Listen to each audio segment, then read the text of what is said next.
Guys, welcome to a brand new video, another top 10 list, because of course the year is ending and we're back bringing new entertainment top 10 lists. And you guys will be getting my top 10 worst and my top 10 best later down the week. But of course, we've already done the video games for this week, but now we're talking top 10 TV seasons for this year. Honorable mentions before we even get into my top 10. My honorable mentions, of course, is Preacher Season 2. I think Preacher Season 2 took off and made it a faster paced season, giving a different type of mythology, kind of weirder aspect of look to Preacher, but also it makes me anticipate for Preacher Season 3. But even going from the American Vandal, this is a Netflix exclusive show that I think went under the radar for a lot of people, and it is getting a season 2, which I have to say I'm very happy it is. If you guys don't know what American Vandal is, it's pretty much about a group of kids making a mockumentary about a guy who got expelled and they're trying to prove his innocence because he drew a bunch of dicks on teachers' cars. Yes, it sounds stupid, but it is oddly weird and funny and comedical, and I really just think it's one of the best shows on television. But really, let's just get into my list. Coming in at number 10 might be a controversial one, but really, Stranger Things Season 2 is my number 10. I'm a huge fan of Stranger Things. I have 11, this 11 Funko sitting right in front of me, staring at me dead in the eyes saying, why are you putting me at number 10? And I have my reasons. I like the season. I think it's just as good as the first one, if not better. But I also have problems with this new season, just like I had problems with the first season. And for me, every TV show I ranked above this is something that either elevated the next season to another level, or I liked the seasons more than the last, or changed the dynamics of TV. I think this Stranger Things added new mythology, it added new character development. I really liked all the new characters we got. I loved Max. I love Max's brother. I love what they did with the character of Steve. I love what they did with the character of Dustin. And pretty much I can just go down the list. Lucas, Nancy, Jonathan, Hopper, even Eleven and Mike. I love where they took all their characters in here, and it just makes me more excited to see what they do with season 3. Coming in at number 9 is going to be Better Call Saul season 3. Now, I love Better Call Saul. I'm a big fan of Breaking Bad as well. And my thing about this season is that I think this is probably the best season of Better Call Saul. I think it easily is the way that it ends off at the end, which I will not be spoiling in case you guys have not caught up or finished it yet. But I absolutely adored what they did with this season of Better Call Saul. I think it dynamic what Saul is going through, and Bob Odenkirk, of course, is just fantastic. And of course, Mike in here is also amazing. I love the character of Mike. He's one of my best parts about Breaking Bad, and he's also the best part about Better Call Saul. And overall, I just think bringing Gus into the season, bringing him, of course, we haven't seen Gus since Breaking Bad, and seeing how he ties into these characters is also very intriguing, and it just makes me excited, especially to see how the season ended, to see where season 4 goes and picks up, because Better Call Saul is one of the best written shows on television today, and I think you guys should be watching it, especially if you're a big fan of Breaking Bad. Get through those first slow episodes, you're really going to enjoy where the season. 8 is another Netflix original, and that is Glow. Glow is so freaking good. It's so charming. It's so great. Has great charismatic characters. Of course, Alison Brie stars as the leading character. In Glow, it's about ladies wrestling. Who would have known? I didn't know what to think of this. It's made by the people who did Orange is the New Black, which I'm not the biggest fan of Orange is the New Black. I appreciate it, but let me tell you, Glow is so damn good. It has such a charm. It has such charisma, like I was saying earlier. It has great humor knitted throughout it, but it also has a great, coherent story that it has great performances from every single person on board, especially Alison Brie. She is so great, and I can't wait. I'm so happy that she's finally getting a series to show her chops and show how good of an actress she actually is. Coming in number 7 is The Punisher. Now, this is the thing. I was not a big fan of The Defenders earlier this year. I understand it had its nice moments, but really The Punisher is my favorite MCU Netflix series because it is so good. John Bernthal is one of the most underrated actors, I think, of our time right now, and he steals the whole show as The Punisher. I think if you weren't a fan of how he did in Daredevil Season 2, this is The Punisher you've been waiting for. He's brutal, he's killing, and he has some of the best action scenes that I've ever seen this year in television or movies. The Punisher is just a special series for me.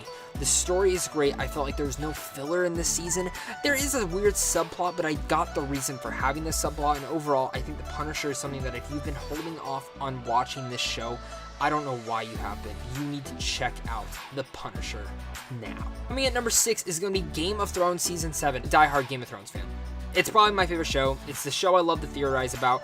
And for me, the reason it's not my number 1 is because I don't think this is the best season. Even though it had some of the best moments in Game of Thrones history, it really did feel like a lot of the fan theories came true this year, which was a little disappointing in my opinion. I wanted more of a surprise, but at the same time, maybe that's how the story was supposed to go, and maybe some of the things were hinted more through the books. But overall, Game of Thrones Season 7 is beautiful. It's like a puzzle piece waiting to happen, and timing is up for Season 8, the ending finale season, which makes me sad to know the show is going with all these great characters, but the way that they handled a lot of the characters in this season, going from the Hound to Jaime to Cersei to Tyrion, let me just say, Peter Dinklage gives one of the best performances I've ever seen him in. There's one episode in particular that almost had me with tears in my eyes because you could just feel his performance in there, and that's giving a lot. Of course, Jon Snow is fantastic, Khaleesi is great, and I just absolutely, the CGI looks brilliant, the battles were great. I overall love where the season went. I think it was a very different dynamic for a season. It was very much more fast-paced than any of the other Game of Thrones season, but like I said, it's a puzzle piece moving and just waiting for the last piece to be put, which we will be getting in the next season, and I cannot wait to see where that goes. This put a lot of people in great puzzle piece place, and Game of Thrones still relies to be one of my favorite shows on television today. Coming in number 5 is a show that I think not a lot of you guys have probably heard of. It's on HBO, it's called Vice Principals. Now this is about season 2, the final season. Yes, they only made 2 seasons, but it has Danny McBride and Walter Goggins. I love both these actors, number one. If you didn't get to see Eastbound and Down, that's another show that Danny McBride was on and starred in and wrote, and he also made the Vice Principals show, which was very intriguing. It's only 2 seasons, and I was like, oh, that's kind of disappointing. And the way the show ends, I do want more from these characters. I want to see more into this world, but it also feels very satisfying where it ends at. And I love where the season ended up going. I think this was a great conclusion to the first season, and also added more from the first season, adding more of a mystery thriller type of story, but also adding stakes, adding more humor. And I think this season did everything it needed to do for a great season finale. Easily one of the best ways to end a show in this thing. So if you're into one of those and you're not a big fan of TV, but you're kind of looking for something that you can binge fast and get the whole story over and not worried about if it's going to get canceled or end like a crap show, I promise you Vice Principals will satisfy that love of TV and storytelling for you guys. Coming at number 4 is easily the most surprising show of the year for me. It's one of the newest show, and that is Legion. This is an X-Men show. I've been very hesitant from watching these superhero shows because besides the Netflix universe, I'm not a fan of Agents of S.H.I.E.L.D. I wish I could get back into it.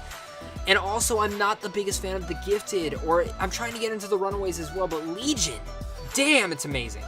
I don't know what to say. It's a psychedelic venture into the X-Men universe, but it's not. It's separate from it, maybe, but it has some brilliant scenes. This is one of the most unique series to date.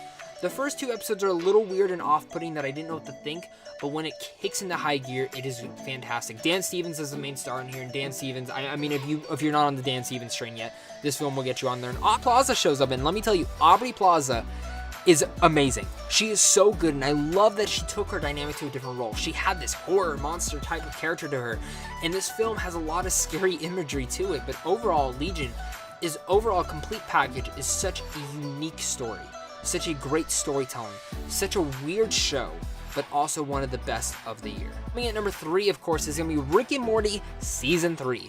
I'm a diehard fan of Rick and Morty. I can say that. I've been here from the beginning, and I've always been a big fan of Rick and Morty. I love Rick and Morty. I love all the characters, and I think Season 3 took us to a brand new dynamic. Brought a lot more laughs, especially if you know this, I'm Pickle Rick! Yeah, we all know that. If you watch Rick and Morty or you've seen the trailers, you know who Pickle Rick is. That was the best episode, I think, in Rick and Morty history. I'm not just jumping on the bandwagon. That really is one of the best episodes in Rick and Morty.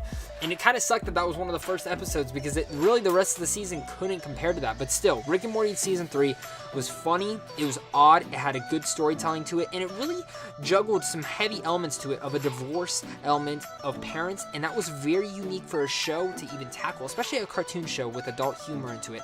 It's something that Family Guy and The Simpsons and all that haven't really tackled to this hardcore of a stuff, and even though Rick and Morty isn't nailing you on the head with that dynamic, it's still there, and it's very unique to say the least. And number 2 is a TV show that I battled to have at number 1, but in my heart, number 1 had to be something else. But number 2 is Ozark. This is the show that I think will be called the next Breaking Bad.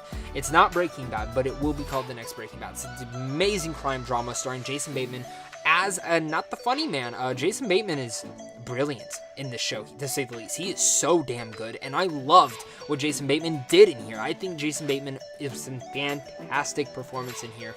And really, I don't want to get much into what Ozark is. I'll just say, if you like crime dramas, if you like Breaking Bad, or if you like anything that revolves around those, I think you're going to like Ozark. And coming in at number 1 is literally my favorite show of this year, and my favorite season, one of my favorite series finales to a show, and that is The Leftovers Season 3. I love The Leftovers. I was not the biggest fan of the first season. I was intrigued. Came back to watch the second season. I was still very intrigued, but the second season pulled me in tight with some of these weird episodes where they just look a different dynamic. And season 3 has that same element into it of having weird, odd episodes that are so insane, to say the least. But they all work, and they all work for a different type of story matter. I think if you're one of those people who love independent films and love the metaphors and the symbolisms, this is the show for you. The way the show ends, and when the show ends, you finally realize what the show is completely about.